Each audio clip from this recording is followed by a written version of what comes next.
quelles sont les dernières actualités. Donc, Jérôme, est-ce que tu peux nous faire part finalement des annonces qu'on a entendues ces derniers temps de par la DGFiP? Oui, tout à fait, Christophe. L'actualité, de la facture électronique a été très riche, ces dernières semaines, puisque effectivement la DGFiP a abandonné, mi-octobre, la fonctionnalité, PDP du PPF.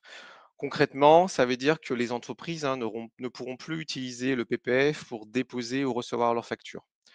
Voilà, cet abandon s'explique pour 2 raisons, la complexité technique, c'est pas simple, et aussi des raisons de coût, On est quand même dans un contexte budgétaire très serré, et c'est une décision finalement assez rationnelle, dans les temps qui courent.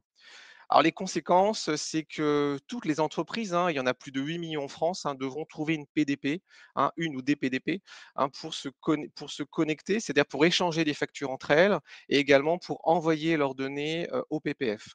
Ce PPF se concentrant sur 2 rôles, l'annuaire des entreprises et le concentrateur des flux, concentrateur qui devrait être appelé plus tard déclaration. Voilà.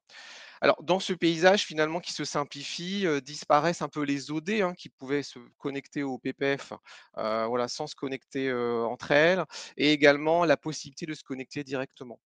Donc finalement, aujourd'hui, ces 8 000 entreprises, elles n'ont plus le choix. Elles doivent choisir une PDP pour pouvoir échanger leurs flux et donner leurs flux, au PPF. C'est donc assez majeur, c'est une refonte très majeure de l'écosystème.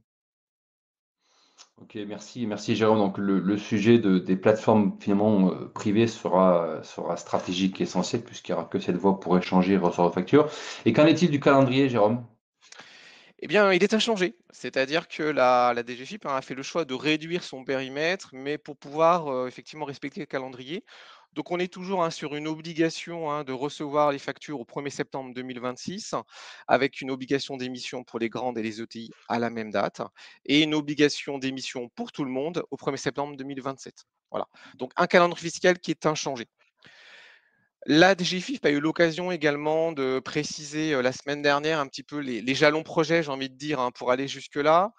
On va dire si on simplifie, très macro, on va dire que 2024 va être vraiment consacré à la mise à jour des spécifications fonctionnelles, de l'annuaire et du concentrateur de flux. On attend des mises à jour, mi-novembre et mi-décembre et également un toilettage, je dirais, réglementaire, puisque la décision a été prise par la DGFiP, qui est une institution gouvernementale, mais elle nécessite en fait d'être actée dans les faits, c'est-à-dire dans les lois. Voilà, donc on devrait attendre effectivement ce que j'appelle un toilettage, à la fin de l'année. 2025 sera essentiellement consacré au pilote de l'annuaire. C'est-à-dire que les PDP, vont essayer de se connecter, à l'annuaire avec 2 phases, des bêta-testeurs et après un élargissement à toutes les PDP. Enfin, on va démarrer ce que l'on appelle le pilote du concentrateur qui devrait aboutir, être finalisé, en 2026.